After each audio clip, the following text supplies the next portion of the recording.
For 7 years, Jake Maddox lived in absolute silence. His father, a Hells Angels vice president, spent everything trying to fix it. Dozens of doctors, thousands of dollars, zero results. Then, a homeless 11-year-old girl with no medical training walked up to him in a playground, reached into his ear, and did the impossible. In 30 seconds, he heard sound for the first time in his life. But what that biker did for that homeless girl 60 seconds later, that's the part you never saw coming. Before we continue, please subscribe to the channel and let us know where you are watching from in the comments. Enjoy the story. Dad. The word hung in the air like a question mark shaped from hope alone. Jake Maddox's lips formed the sound carefully, deliberately, the way a sculptor might shape clay without ever seeing the final form. His voice was deeper than most 7-year-olds, roughened by years of speaking without ever knowing if he'd gotten it right. He was trying, always trying, reaching out into a world he had never truly experienced. Marcus Hammer Maddox heard it. Jake didn't. He couldn't hear anything. Not the rumble of his father's motorcycle idling in the driveway. Not the heavy thud of Marcus's boots on the wooden porch. Not even the sound of his own voice calling out to him. For 7 years, Jake had lived in absolute silence. A silence so complete, so total, that every word he spoke was nothing more than an educated guess. He remembered the shape of Dad on his lips, because he'd practiced it 1,000 times, watching his father's weathered face soften each time he said it, trusting that he'd gotten it right. But he had never heard it. Not once. Marcus stood there in the doorway of their small Carson City home, watching his 7-year-old son try to navigate a world that existed only in silence. His jaw tightened, not from anger, not from frustration, but from a pain so deep, so profound, that it had carved permanent lines into his already weathered face. This was a man who'd survived 3 decades in the Hells Angels. A man who carried scars from fights, highways, and losses that would have broken most people.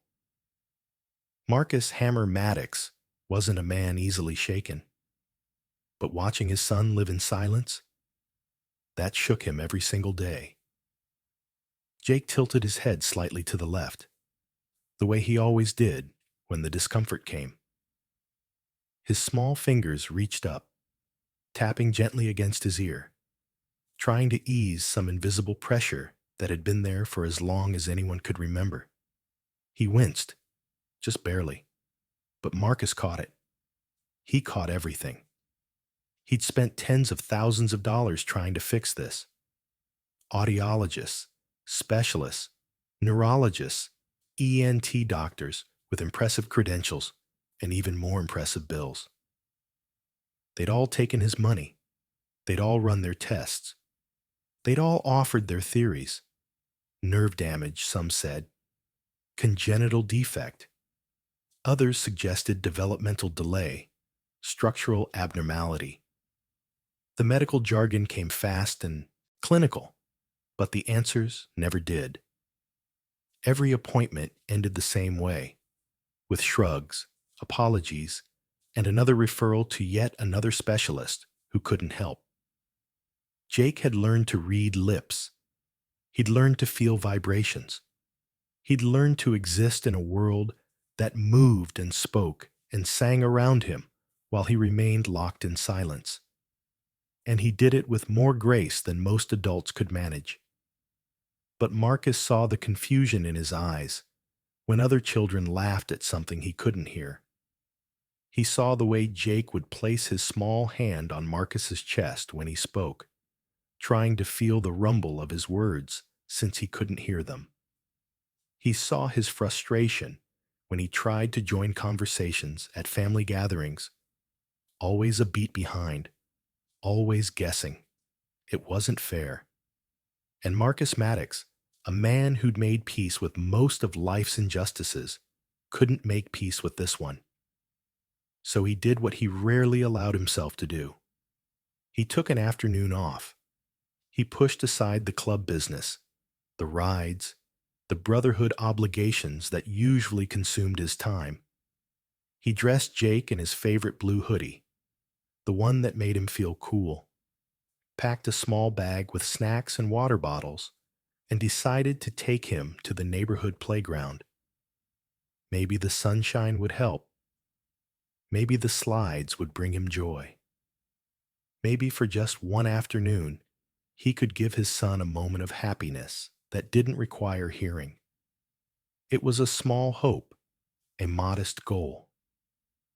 But what Marcus didn't know, what he couldn't possibly have known as he loaded Jake into his truck and headed toward that playground, was that the answer to 7 years of silence was already there, waiting, sitting on a rusty swing, just 30 feet from where they'd soon stand. And it wasn't a doctor. It wasn't a specialist with decades of training or access to expensive medical equipment. It was an 11-year-old homeless girl who'd learned to survive by noticing what everyone else missed. If you've ever watched someone you love struggle with something you can't fix, hit that subscribe button, because what happens next proves that sometimes help comes from the most unexpected places. And if you believe in miracles, stick with me. The first doctor's appointment happened when Jake was 10 months old. Marcus had noticed it early. The way Jake didn't turn toward his voice, didn't startle at loud noises, didn't respond to the world of sound that surrounded him. The pediatrician was reassuring. "Give it time," she'd said. "Some babies develop slower than others." So Marcus gave it time. 6 months later, when Jake still hadn't responded to a single sound, he took him to a specialist. Then another. Then another. The waiting rooms all looked the same, sterile, cold, filled with outdated magazines and the quiet desperation of parents seeking answers. Marcus sat in those chairs dozens of times, Jake on his lap, his small body nestled against his leather jacket, completely unaware of the conversations happening around him. The tests were exhaustive. Audiometry exams, tympanometry, auditory brainstem response testing, CT scans, MRI imaging, each one more expensive than the last, each one promising clarity that never came.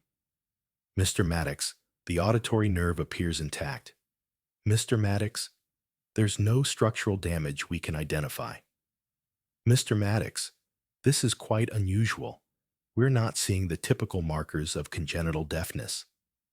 The medical terminology became a language Marcus learned to hate. Words like idiopathic and unexplained etiology and "we'll need to run more tests" became the soundtrack to his frustration. They weren't answers. They were expensive ways of saying "we don't know." Marcus paid every bill without hesitation. Money wasn't the issue. He'd spend every dollar he had if it meant giving Jake his hearing. But the problem was that no amount of money seemed to matter. One specialist suggested hearing aids. They fitted Jake with devices that amplified sound he still couldn't process. He wore them for 4 months before the doctor admitted they weren't helping. Another recommended cochlear implants. Marcus researched them obsessively, stayed up nights, reading medical journals and parent testimonials, prepared himself for the surgery. But when they did the pre-surgical evaluation, the surgeon shook his head. "His case doesn't fit the typical profile. I'm not confident implants would be effective." More money, more tests, more appointments that ended with sympathetic looks and no solutions. What made it worse? What made Marcus's jaw clench and his hands ball into fists during those appointments was that Jake clearly felt something. He'd tilt his head to the left, always the left, and tap at his ear with those small fingers. Sometimes he'd wince. Sometimes he'd rub at it absently, like there was pressure building inside that he couldn't explain. Marcus mentioned it every single time. "Doctor, he keeps touching his left ear. Could there be something there? Some kind of blockage?"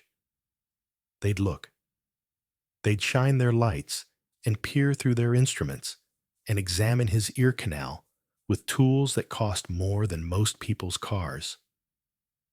"Everything appears clear, Mr. Maddox. The canal looks normal.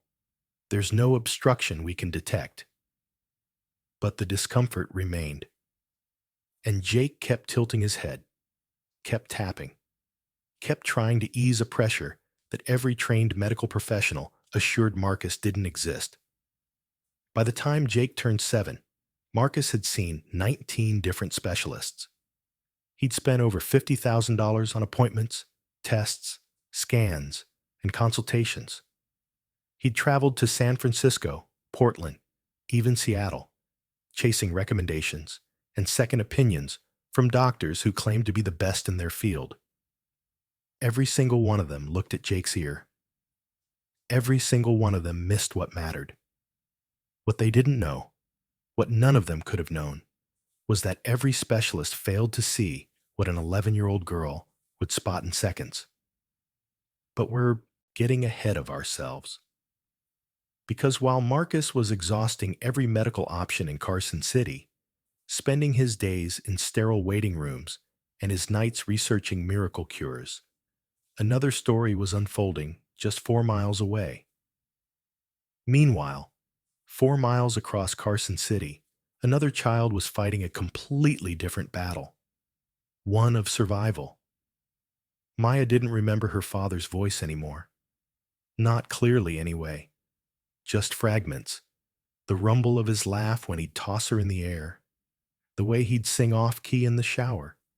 The gentleness in his tone when he'd read her bedtime stories. What she did remember with painful clarity was the night of the accident. She was 8 years old.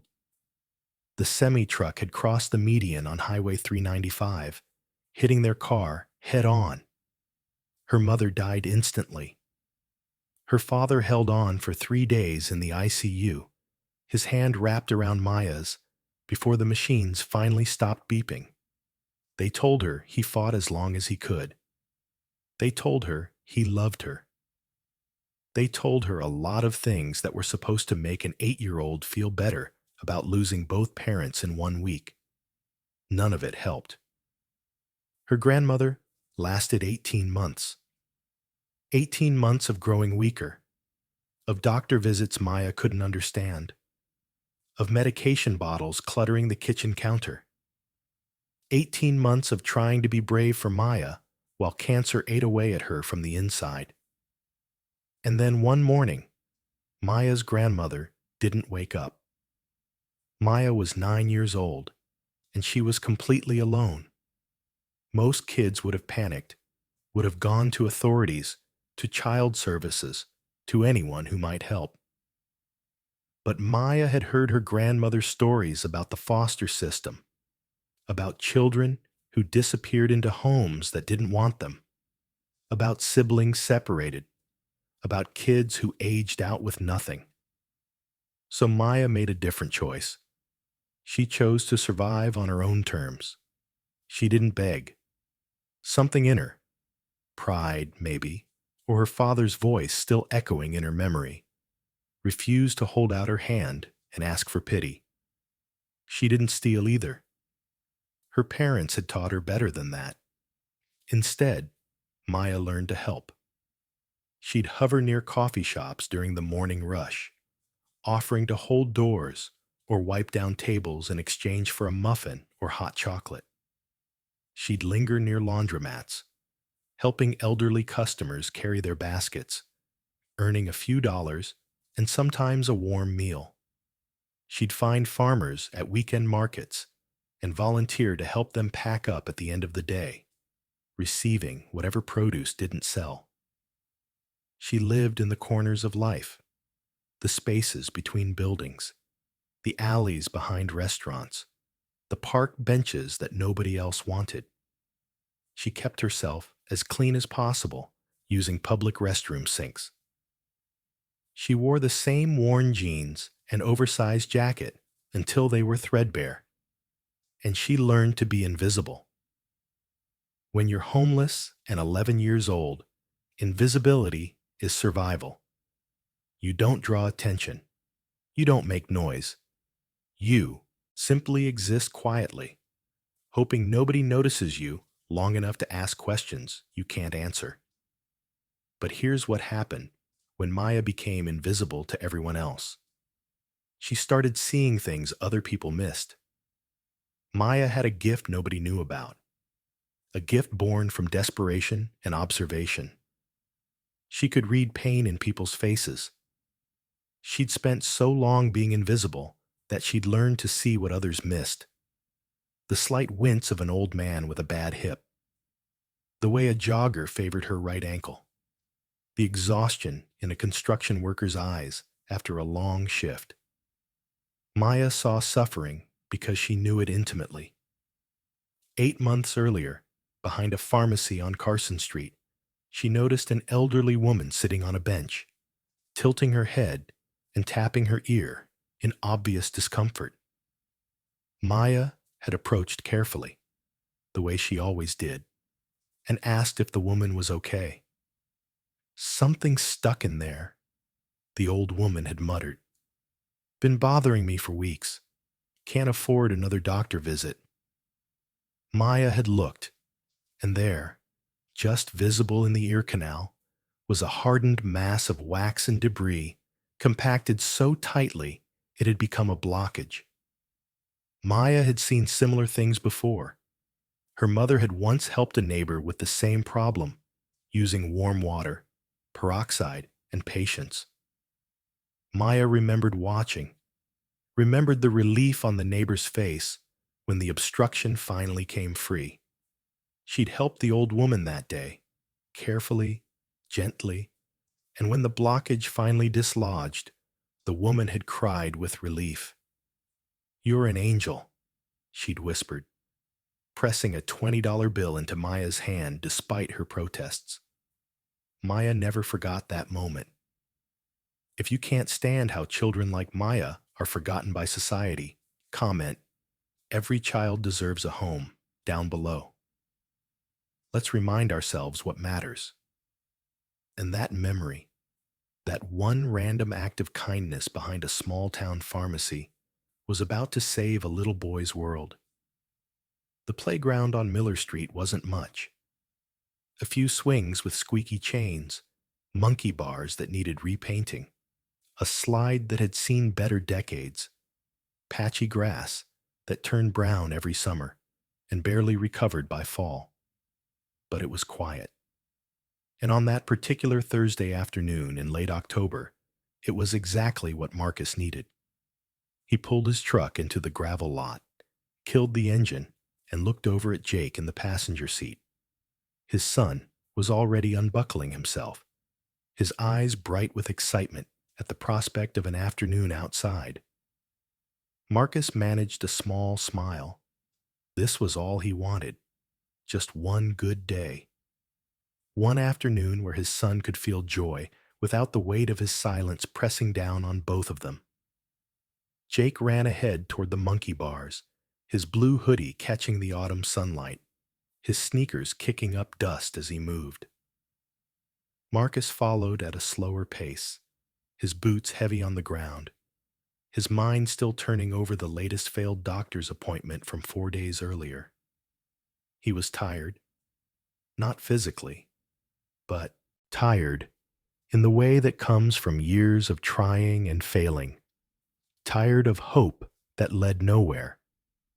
30 feet away, sitting on a rusty swing near the basketball court, Maya watched them arrive. She'd been there for about an hour, her usual spot when she needed somewhere to rest during the day. The playground was safe. Families came and went.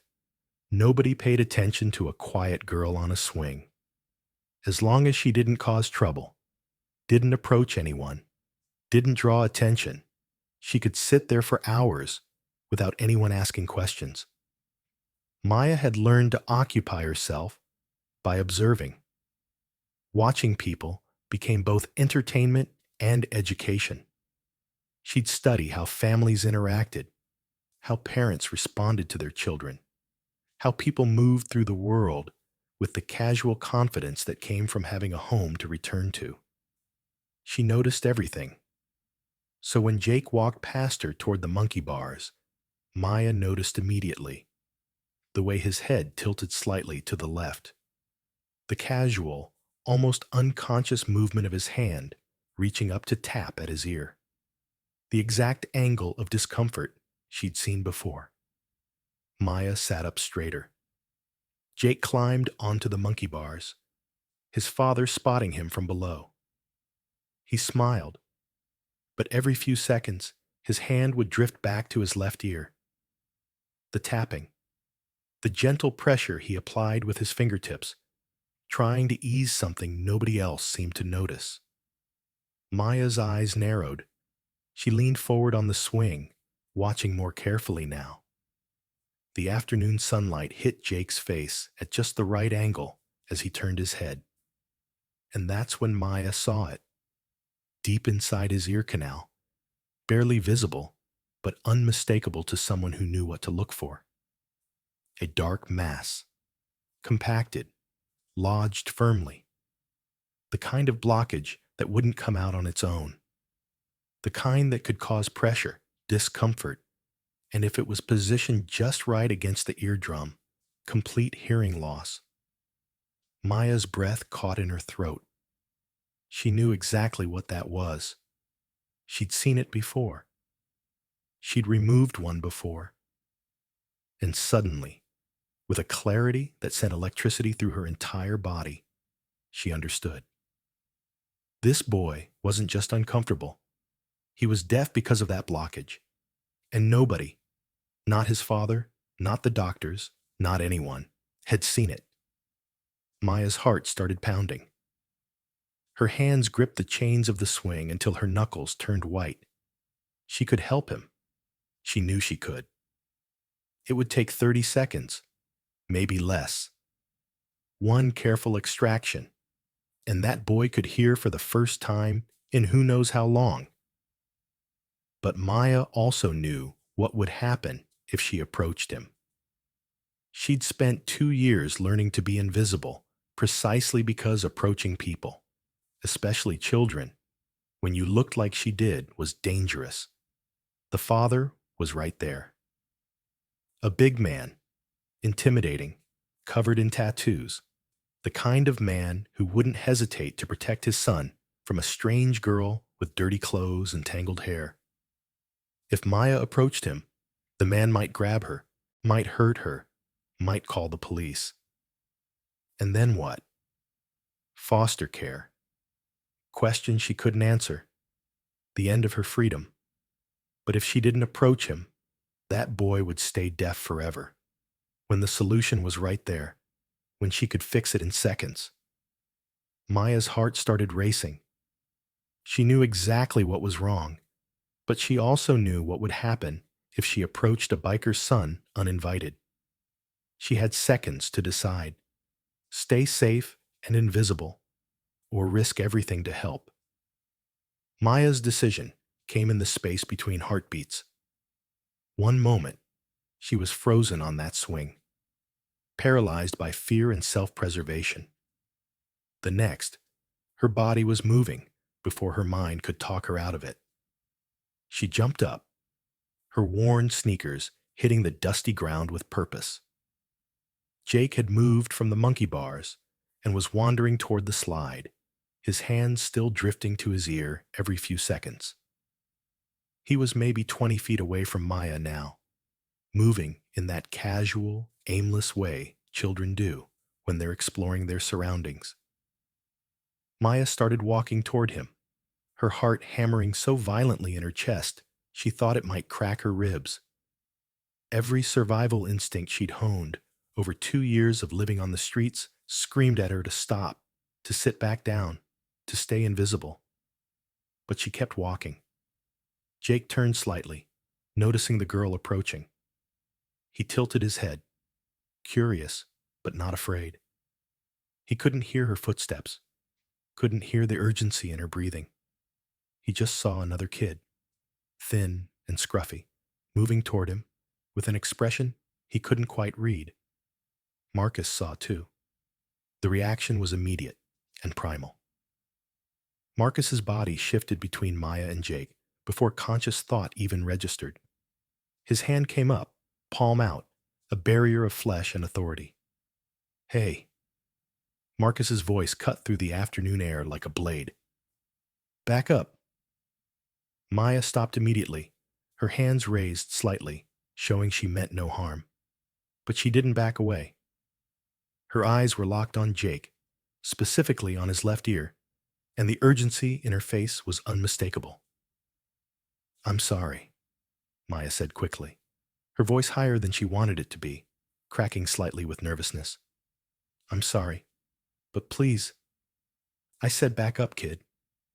Marcus's tone left no room for negotiation.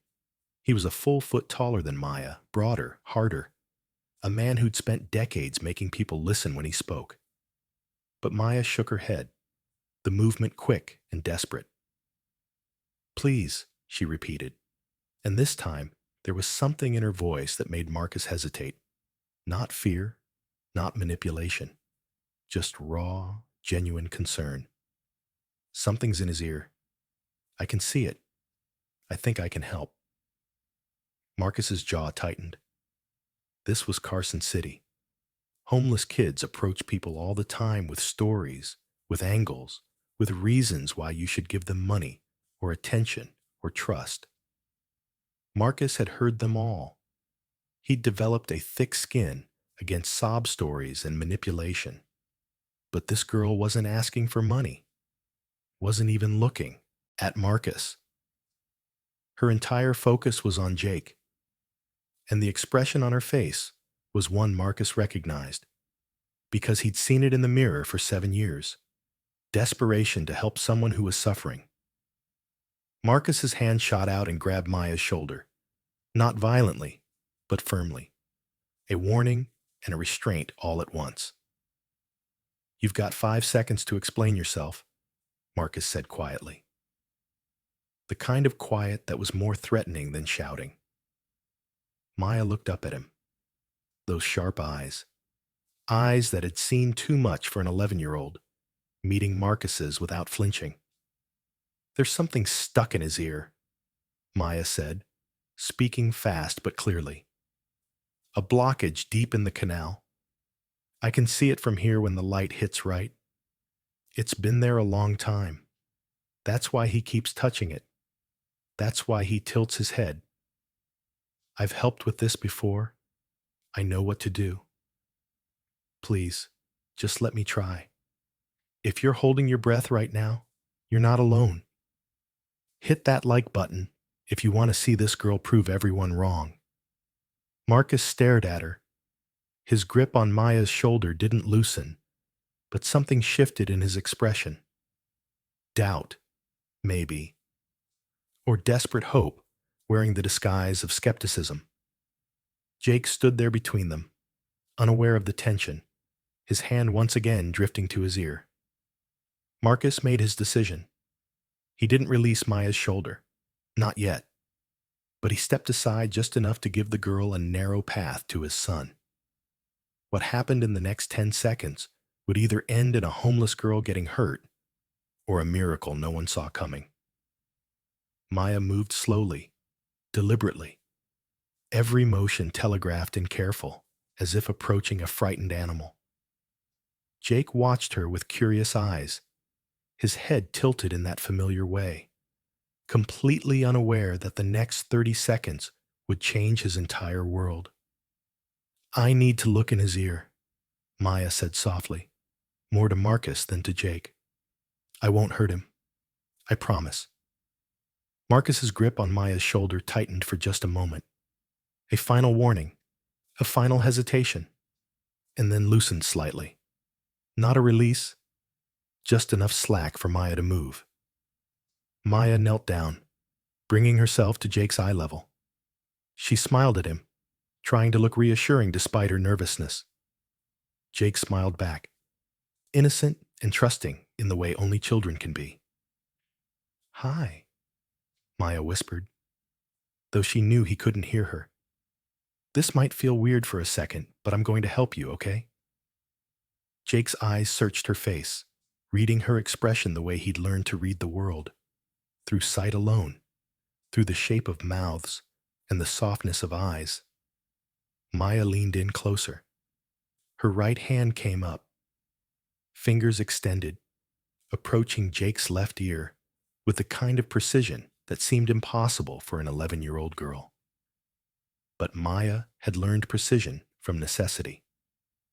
When you survive by helping others, you learn to be gentle, to be careful, to do no harm. Marcus stood over them both, his body coiled tight as a spring, his hand still resting on Maya's shoulder. One wrong move, one indication that this girl meant harm, one cry from Jake, and Marcus would pull her away so fast her feet would leave the ground. But Maya's fingers were steady. She tilted Jake's head just slightly, angling it to catch the afternoon sunlight. And there it was, the dark mass, visible now that she was close enough. Hardened wax and debris compacted over years, lodged deep against his eardrum like a cork in a bottle. Maya's index finger and thumb moved into position. Slow, careful. Her touch was feather-light as she made contact with the obstruction. Jake's eyes widened slightly at the sensation. Foreign, strange, but not painful. Marcus's breathing stopped entirely. His grip tightened again on Maya's shoulder, knuckles white, ready to yank the girl back at the first sign of distress from his son. Maya began to pull. Not roughly, not quickly. Just steady, gentle pressure, easing the mass free from where it had been wedged for who knows how long.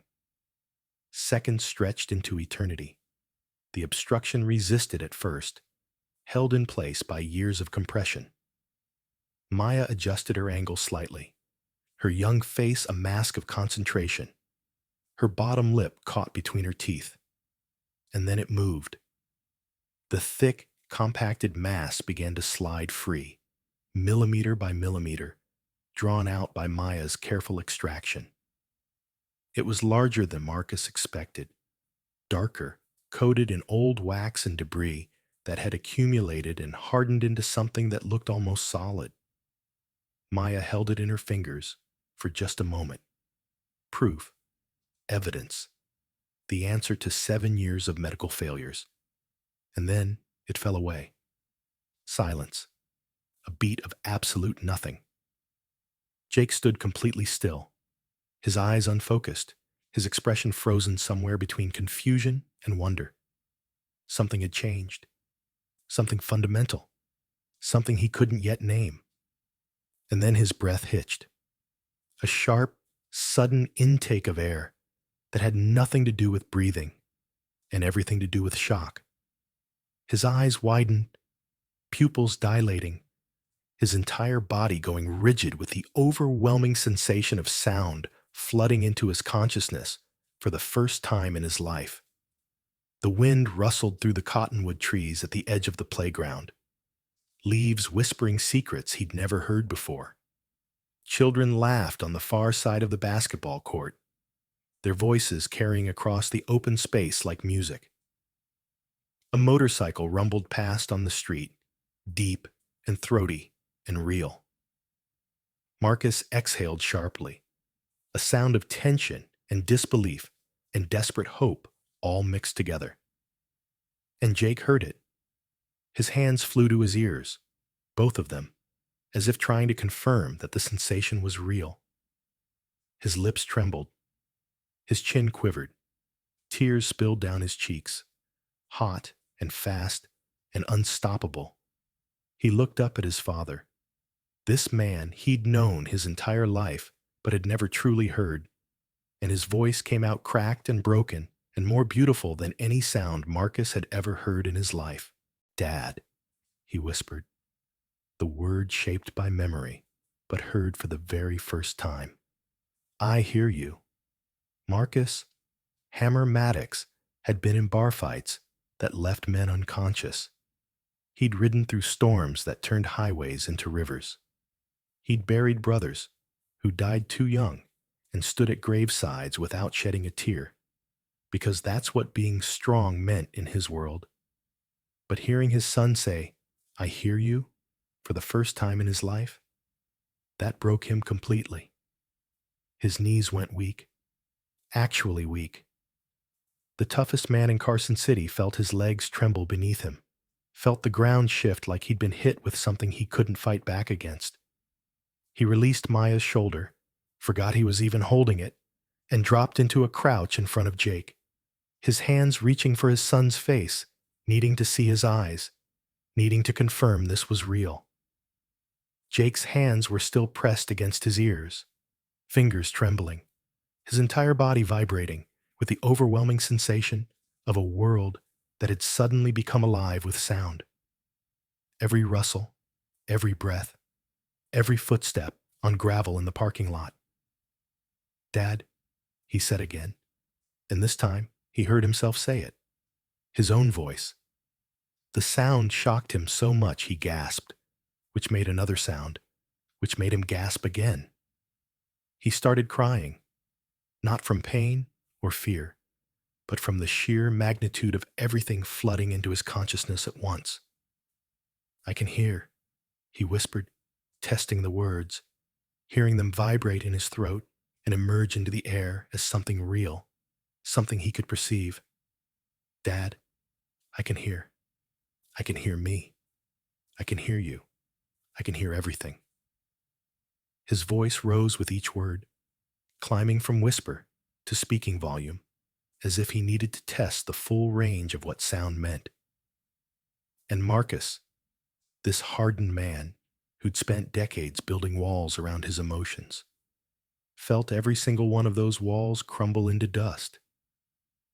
Tears poured down his face, not quiet tears, not dignified ones, but the kind that come from somewhere deep in the chest, from a place that holds 7 years of helplessness and frustration, and watching your child struggle with something you couldn't fix, no matter how hard you tried. He pulled Jake into his arms and held him so tight it probably hurt. But Jake didn't complain. He pressed his ear against his father's chest and listened to his heartbeat, actually heard it for the first time in his life. "The wind," Jake said, his voice muffled against Marcus's leather jacket. "Dad, the wind is making noise. And the birds. And that motorcycle. Is that a motorcycle?" Marcus couldn't speak. His throat had closed completely. All he could do was nod and hold his son and cry in a way he hadn't cried since he was a child himself. And then he remembered Maya. Marcus looked up, his vision blurred with tears, and found the girl standing a few feet away. Maya had backed up after the extraction, giving them space, her worn sneakers shifting nervously on the dusty ground. Her face carried an expression Marcus had seen before on the faces of combat veterans, the look of someone who'd just done something impossible and couldn't quite process it themselves. 7 years, thousands of dollars, dozens of specialists with impressive degrees and expensive equipment and access to the latest medical technology. And a homeless 11-year-old girl did what none of them could. Marcus stood slowly, still holding Jake against his chest with one arm. He looked at Maya, really looked at her, seeing not just a homeless kid, but someone who'd just fundamentally altered the course of his son's entire life. When Marcus finally spoke, his voice shook in a way none of his brothers had ever heard. Not from anger, not from intimidation, but from gratitude so profound it changed the texture of every word. Kid, Marcus breathed, barely getting the word out. You just changed my son's life. Maya shrugged slightly, almost apologetically, her eyes dropping to the ground. I just wanted to help, she said quietly. If you believe this girl deserves everything after what she just did, comment, Maya is a hero. If you think kids like her should never be homeless, share this story. Make some noise for the invisible children. Marcus wiped his face with the back of his hand, smearing tears across weathered skin. And in that moment, looking at this skinny, scruffy girl who'd given him a miracle, Marcus made a decision that would change 3 lives forever. Marcus didn't think. There was no internal debate, no weighing of options or consideration of consequences. Some decisions bypass the mind entirely and come straight from somewhere deeper, from the gut, from the heart, from whatever part of a person recognizes truth when it stands in front of them. This was one of those decisions. Marcus looked at Maya. This child who'd spent 2 years surviving alone, who'd approached a stranger's son despite every instinct telling her to stay invisible, who'd risked everything to help someone she didn't know, and saw something he recognized. He saw someone worth protecting. Marcus's hands moved to his cut, the worn leather vest that represented everything he was, everything he'd earned over decades of loyalty and brotherhood. It was warm from the Nevada sun, heavy with the weight of patches and pins and memories stitched into every inch of leather. He lifted it off. The movement was slow, deliberate, ceremonial, like removing a crown to place it on another's head.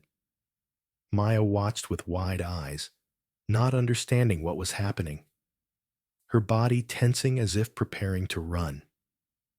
Marcus stepped forward, closing the distance between them in 2 strides, and then he draped the vest over Maya's small shoulders. The leather swallowed the girl. It hung past her waist, the armholes gaping, the bottom hem nearly reaching her knees. Maya stood there frozen, her thin frame barely filling a quarter of the space that Marcus's broad shoulders had occupied moments before. But the weight of it, the actual physical weight of leather and history and belonging, settled onto Maya's shoulders like an anchor, like something solid in a world that had been weightless and uncertain for too long. You're not alone anymore, Marcus said, his voice rough but steady now, each word carefully placed like stones building a foundation. You stay with us now. Maya's lips parted, but no sound came out. Her eyes went glassy with tears she was trying desperately not to shed. Her hands came up slowly, fingers touching the leather as if it might disappear if she moved too quickly. I can't.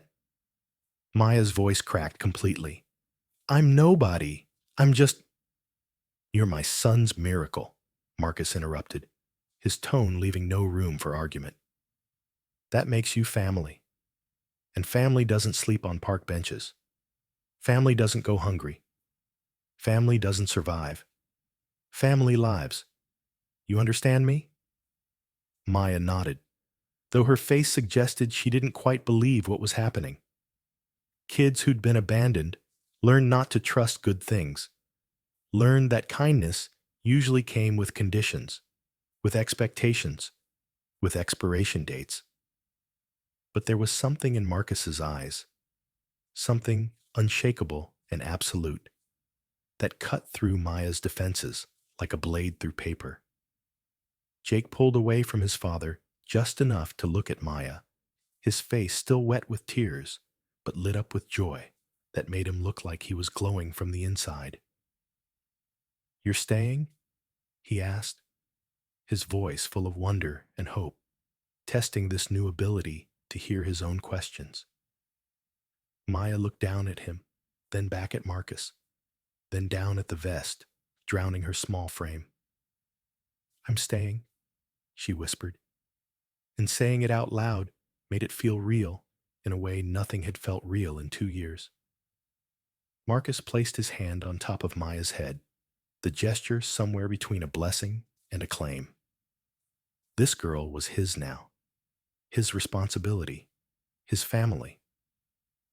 "We'll get you cleaned up," Marcus said, his mind already moving through logistics, through what Maya would need: food, clothes, a bed, school enrollment, medical care, everything a child should have had all along. Get you fed, get you home. Home. Maya had forgotten what that word meant. But Marcus wasn't the only one who'd have a say in Maya's future. When the rest of the Brotherhood heard what happened, something unprecedented occurred. Word traveled fast in the Hells Angels. Marcus made one phone call from the playground, just one, to his president, a man named Boone, who'd ridden beside him for 20 years. Marcus's voice was still shaking when he explained what had happened, what Maya had done, what he'd decided. "Bring everyone to the clubhouse," Marcus said. "I need the brothers to meet someone." Within an hour, motorcycles began rolling into the parking lot of the Hells Angels clubhouse on the south side of Carson City. The rumble of engines announced each arrival, deep, throaty roars that vibrated through the walls and rattled the windows. One bike, then 3, then 7, then a dozen. Men climbed off their machines, pulling helmets free, their leather cuts bearing the same red and white patches that Marcus wore. These were men society had labeled as dangerous, as outlaws, as people to be feared and avoided, and they were all gathering to meet an 11-year-old homeless girl.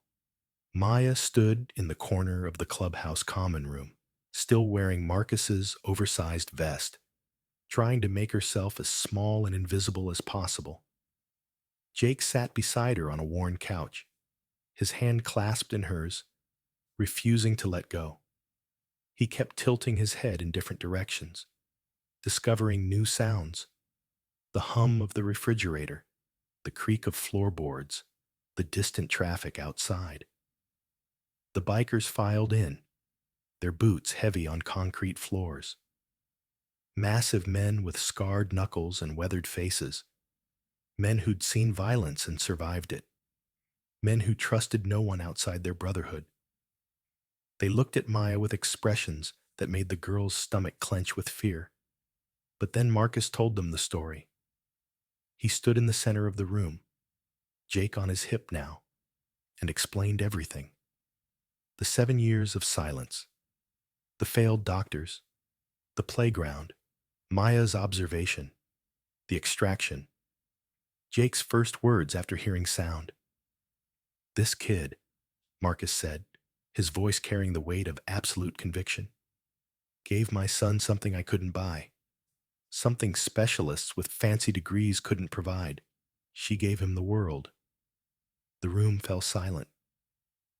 One of the older bikers, a man called Reaper, whose real name nobody remembered anymore, stepped forward. His face was a road map of scars and sun damage, his eyes sharp beneath heavy brows. He looked Maya up and down, taking in the dirty clothes, the tangled hair, the fear barely hidden behind defensive eyes. "How old are you, kid?" Reaper asked, his voice gravelly from decades of cigarettes and shouting over engine noise. 11, Maya answered quietly, her voice almost disappearing into the ambient sounds of the room. Reaper nodded slowly. Then he looked at Marcus. "She got people? Family somewhere?" "No," Marcus said simply. "She's been surviving on her own for 2 years." Something shifted in the room. The atmosphere changed in a way that was almost tangible. These men, who rarely trusted outsiders, who'd been rejected by society themselves, who'd built their own family precisely because the world had pushed them out, didn't see Maya as charity. They saw themselves in her. Every single one of them had a story: an absent parent, an abusive home, a system that failed them, a world that decided they were worthless before they were old enough to prove otherwise. They'd all been Maya at some point, alone, struggling, surviving on instinct and desperation. Boone, the president, spoke next. He was older than Marcus, but carried the same authority, the same presence that came from earning respect rather than demanding it. Vice President's making her family, Boone said, not as a question, but as a statement of fact. Anyone got a problem with that? Silence. Then Reaper stepped forward again, this time approaching Maya directly.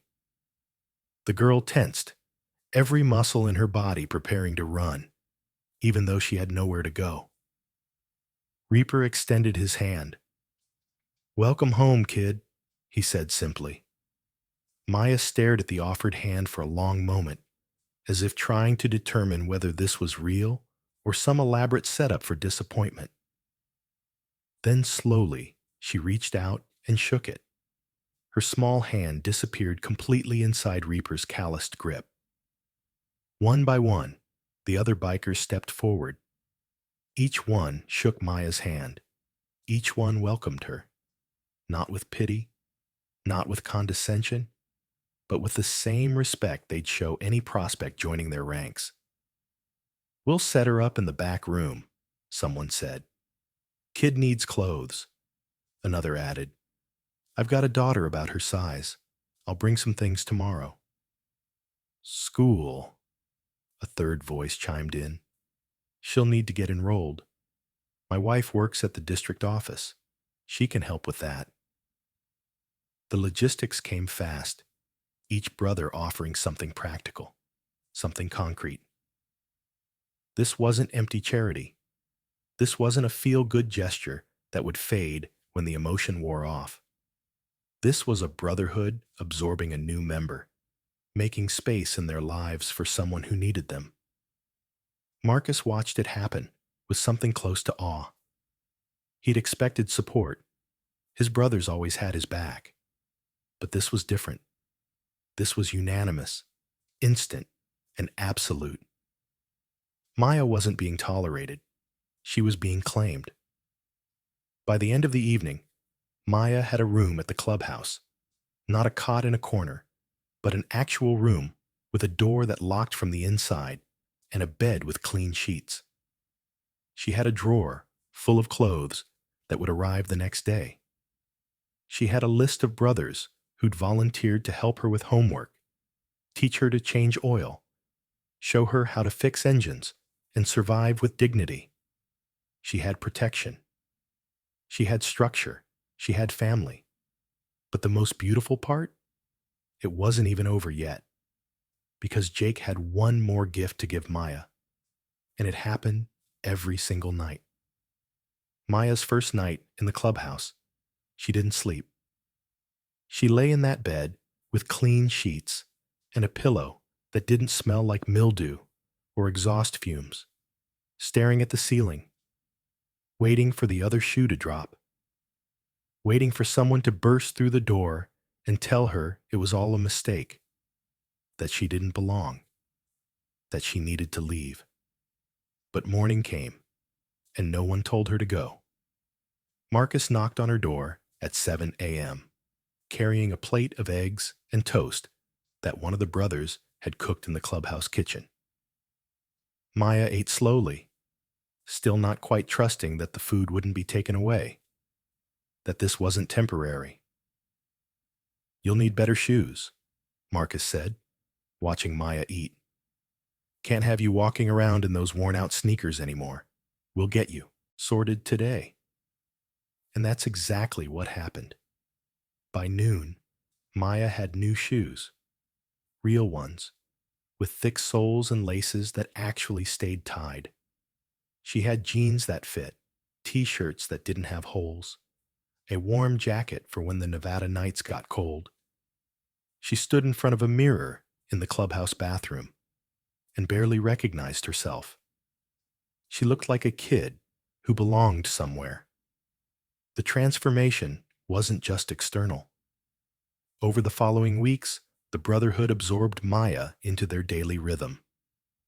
Reaper taught her how engines worked, the difference between two-stroke and four-stroke, how to diagnose problems by sound alone, how to rebuild a carburetor with patience and precision.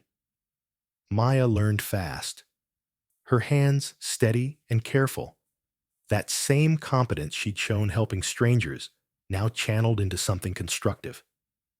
Another brother, a quiet man named Axe, who rarely spoke but listened to everything, taught Maya about honor, about keeping your word, about the difference between surviving and living with dignity. You never begged, Axe said one afternoon while they were cleaning bikes in the clubhouse garage. You never stole. You survived by helping people. That tells me everything I need to know about who you are. Maya looked up from the chrome she was polishing, surprised. You noticed that? Marcus told us, Axe said simply. And yeah, we noticed. That's why you're here, kid. Not because we felt sorry for you, but because you've got character. You've got integrity. Those things matter more than blood. Remember? Maya never begged, never stole. She survived by helping. And now, for the first time, people were helping her back. The change in Maya was visible. Not overnight. Healing never happens overnight, but gradually, like spring thaw revealing ground that had been frozen for too long. Her shoulders straightened. Her eyes lost that constant wariness, that perpetual scanning for threats. She smiled more, laughed even, when one of the brothers told a terrible joke, or when Jake insisted on showing her another sound he'd discovered. Marcus enrolled her in school, the local middle school, 6th grade. Maya had missed significant chunks of education during her 2 years on the streets, but she caught up fast. Turned out a kid who'd learned to survive by reading people and situations was also pretty good at reading books. Her teachers noticed something unusual about her, a maturity beyond her years, a kindness toward other kids who seemed lost or alone. During lunch, Maya would seek out the children sitting by themselves and ask if she could join them. She recognized isolation because she'd lived it. If this is making you emotional, you're human. Subscribe if you believe every child deserves this kind of second chance. Comment, family isn't blood, if you agree that love is a choice. By the time November rolled into December, Maya had been with the Brotherhood for 7 weeks. She had routine, stability. She woke up in the same bed every morning, ate meals at regular times, did homework at the clubhouse dining table, while bikers drank coffee and argued about carburetors and politics. She had a life. But there was one part of her new reality that meant more to her than all the rest combined. One ritual that happened every single evening without fail. And it involved the boy whose world she'd opened with one careful extraction. Every evening at 7:30, without fail, Jake would appear at Maya's door. He'd knock, 3 soft taps that he could finally hear himself making, and wait for her to answer. When she opened the door, he'd be standing there in his pajamas, a worn, stuffed dinosaur tucked under one arm, his eyes bright with anticipation. "Is it time?" he'd ask, even though he already knew the answer. "It's time," Maya would reply, smiling. And then Jake would take her hand and lead her to the clubhouse common room, to the old couch near the window, and they'd sit together in the gathering darkness while he discovered the world. It had started accidentally that first week after the playground. Jake had been overwhelmed by sound. Every noise was new, every sensation unfamiliar, and sometimes frightening. A door slamming made him cry. A motorcycle engine starting made him cover his ears. The sheer volume of existence was too much all at once. But Maya understood overwhelm. She'd lived it in a different way.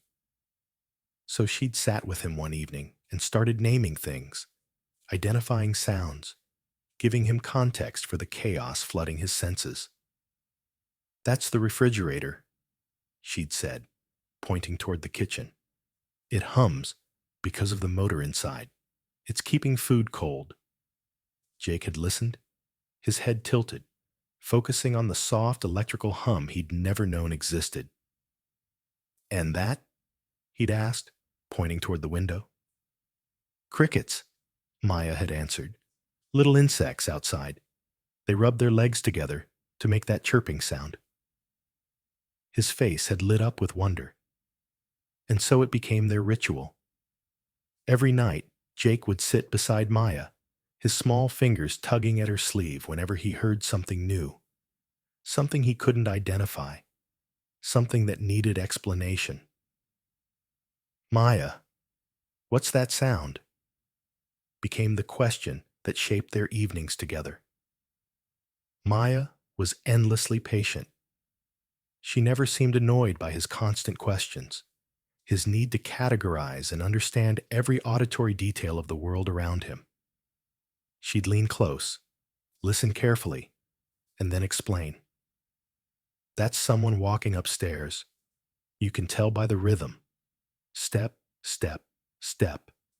That's Reaper. He walks heavy. That's wind chimes from the house next door. Little metal tubes that make music when the breeze moves them. That's your own laughter, Jake. That's what joy sounds like when it comes out of you." That last one had made him laugh even harder, delighted by the discovery that happiness had a sound, and that sound was his. The reversal wasn't lost on Marcus, who often watched them from across the room. The girl who'd once been invisible, who'd survived in corners and alleys with no one to talk to, was now teaching, guiding, becoming someone's bridge to understanding. And the boy who'd lived in silence, who'd navigated the world through sight alone, was now asking questions, engaging, discovering that sound gave dimension to everything he'd only seen before. They needed each other in ways that went beyond gratitude or obligation. Jake gave Maya purpose. Maya gave Jake context. Together, they were healing wounds neither of them had words for. One evening, about a month after moving in, Jake discovered his own voice in a new way. He'd been humming, testing pitch and tone, experimenting with the vibration in his throat, when he suddenly stopped and looked at Maya with wide eyes. "I can make any sound I want," he said, as if the realization had just struck him. "You can," Maya confirmed, smiling. "Any sound in the whole world." Any sound? She tested this immediately, started making noises. Silly ones, experimental ones, sounds that had no purpose except to exist. Animal sounds, made-up words, long vowels that stretched and changed pitch. Maya sat beside him, encouraging every exploration, never once suggesting he should be quiet or contained. The other bikers would sometimes pause their card games or their conversations to watch these two children, one teaching, one learning, and shake their heads in amazement at what had brought them all together. But there was one sound Jake wanted to hear more than any other, and when it finally happened, it broke everyone who witnessed it. 6 months changed everything. It was April when the Brotherhood gathered for what had become their monthly family dinner, a tradition that predated Maya's arrival but had taken on new meaning since she joined them. The clubhouse dining area was packed, long tables pushed together, mismatched chairs filled with bikers and their families, the air thick with the smell of grilled meat and laughter and belonging. Maya sat in the middle of it all, surrounded by men who'd become her uncles, her teachers, her protectors. She wore a new vest now, not Marcus's oversized cut, but one made specifically for her. Leather still stiff and unmarked by road miles, but bearing a small patch that read, "Little Sister," across the back. Jake sat beside her, as he always did, chattering excitedly about something that had happened at school. His voice had grown stronger over the months, more confident. He spoke constantly now, making up for 7 years of enforced silence, and nobody minded the endless stream of words, because each one was a miracle they'd never take for granted. Marcus watched them from across the room, a beer in his hand, a smile on his face that his brothers claimed had become permanent.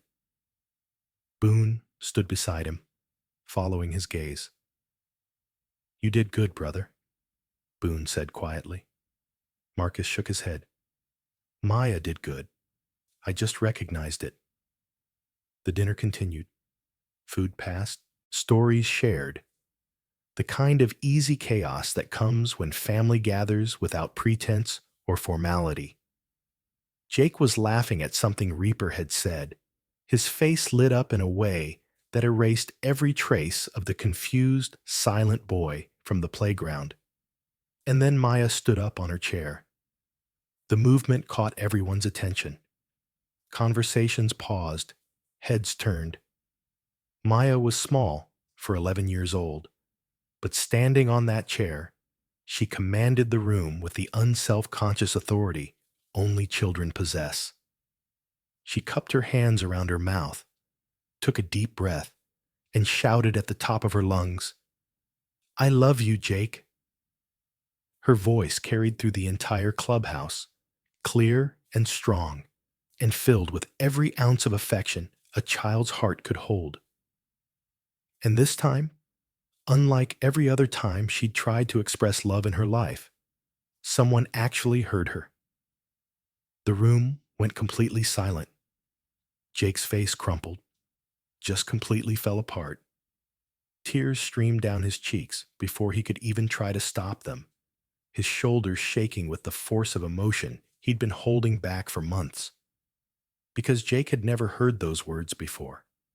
Not once. Not when his mother had whispered them before she died.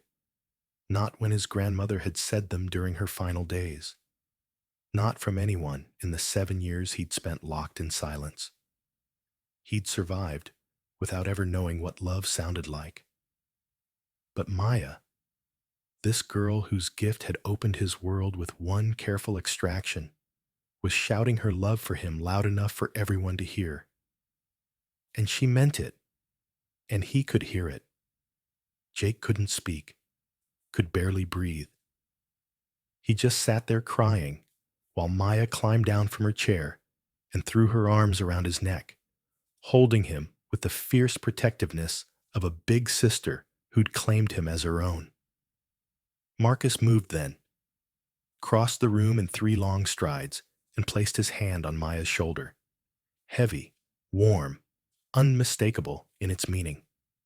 "You're my daughter now," Marcus said, his voice thick with emotion. "Both of you are my children."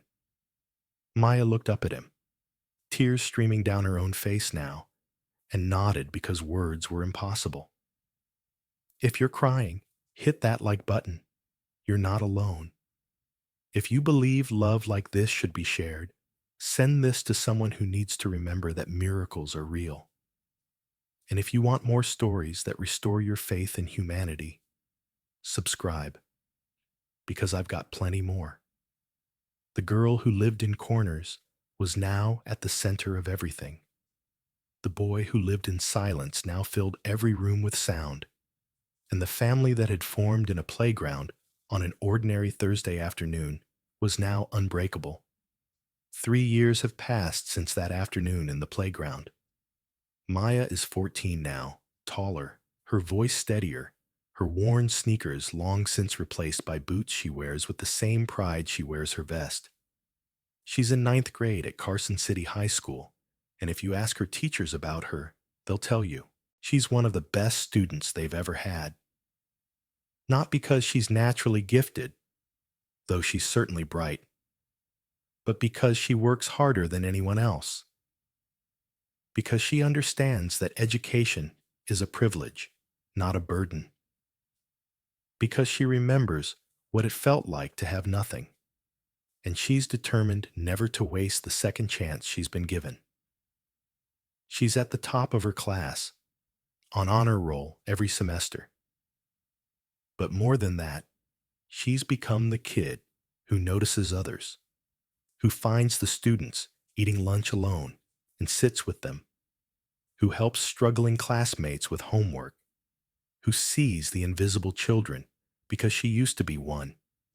Her teachers call her an old soul. Her classmates call her a friend. The Brotherhood calls her family. Jake is 10 now, thriving in ways that seemed impossible just 3 years ago. His hearing remains fully functional. No complications, no regression. He's in speech therapy, not because he needs it, but because he wants to. Determined to master every nuance of communication he'd missed during those silent years. He's learning guitar, joined the school band, spends his afternoons discovering music the way other children discover sports or video games. Sound, which was once absent from his world, has become his passion. And every single night, he still sits with Maya. Not to ask, "What's that sound?" anymore. He knows most of them now, but simply to be near the person who gave him everything. But the story didn't end with Maya and Jake. 6 months after Maya moved into the clubhouse, Marcus called a formal meeting of the Carson City chapter. All members present.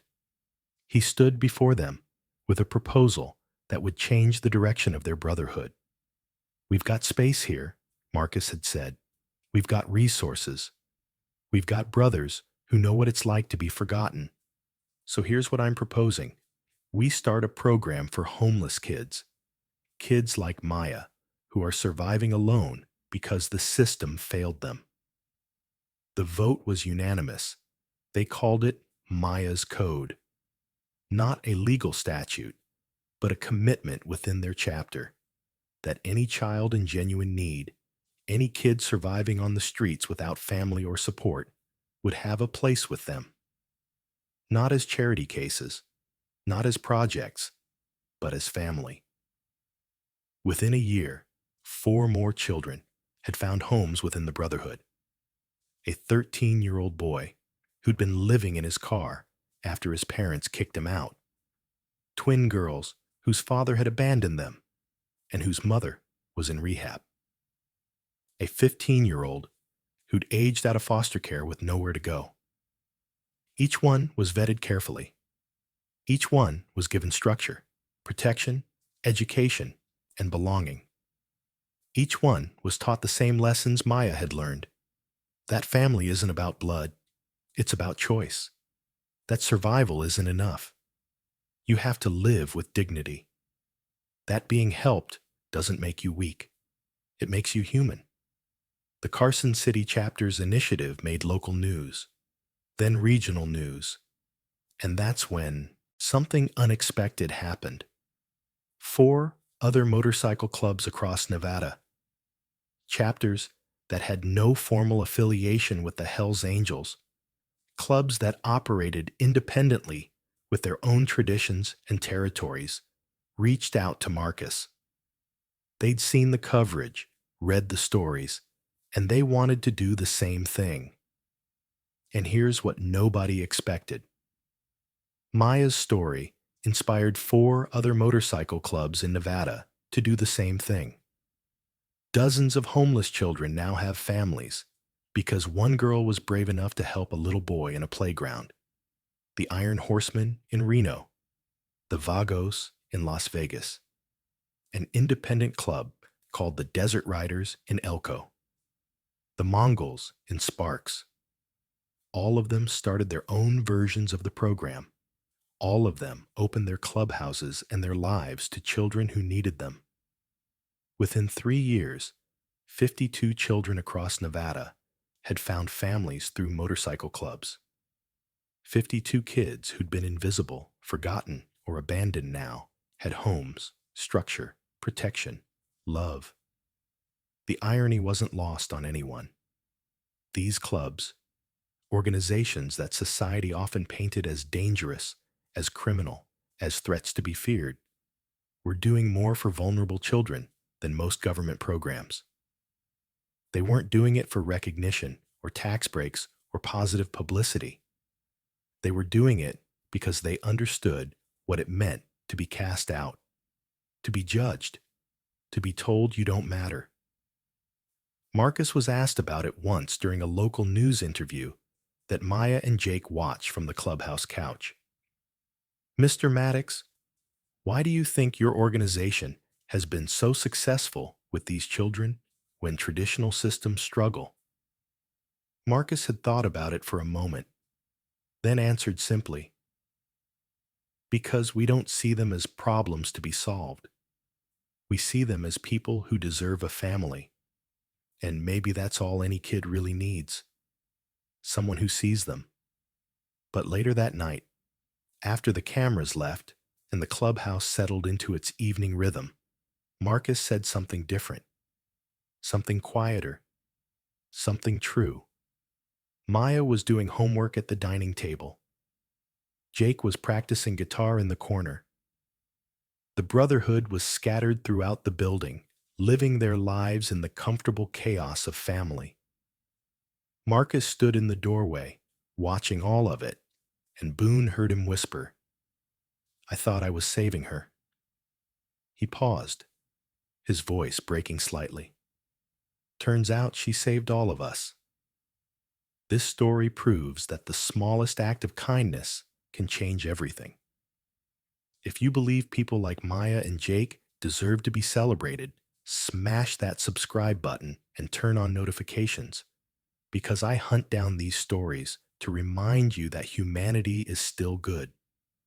Comment, "Thank you, Maya," down below if this story moved you. And if you know someone who's struggling, who feels invisible, share this video with them. Let them know they matter. Let them know their story isn't over. Because sometimes miracles don't just happen to one person.